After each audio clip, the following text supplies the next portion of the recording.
I have a theory here, and this is my theory, that George R. R. Martin deliberately is holding back the books so he can test the waters with the TV show now. The TV show has reached the point where he's like, I can basically put out whatever I want in that, or I could see, what my ending was supposed to be, see how it goes, and then I can adjust on the fly.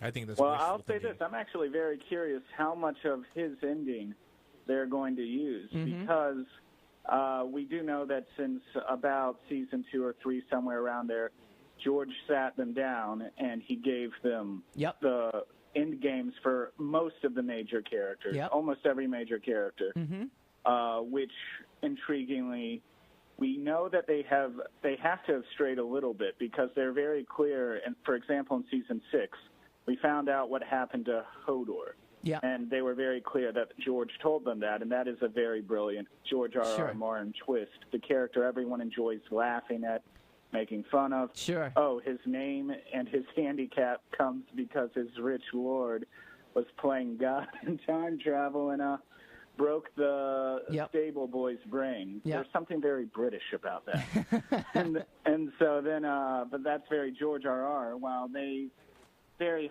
clearly implied that the Green Trial, as it were, when the great prologue to the season finale last year, where Cersei wiped out half of the cast of King's Landing, that was their invention. So I'm sure that the High Sparrow was doomed. Sure. From the start, but it's intriguing to wonder if they kind of went their own way with maybe the fates of Marjorie or Loras Tyrell. But that's the thing. Are they going to stick with the ending George gave them? Right, that's the thing. They seem to be blurring the lines a little bit in interviews now, and no one seems to have asked them that straight on. Like how great is George R. R. Martin sitting here? He can basically do whatever he wants, because at the end of the day, we're never going to know. We're going to know that he gave an outline, but what those final 2 books are going to be can be completely different. And he could be like, well, yeah, they kind of strayed, I told them they should have done this, I mean, not that he would. I'm not that he's not going to badmouth anybody, but I'm just saying he can basically kind of go in any direction now, and he's basically protected because the TV show now is so far past the books.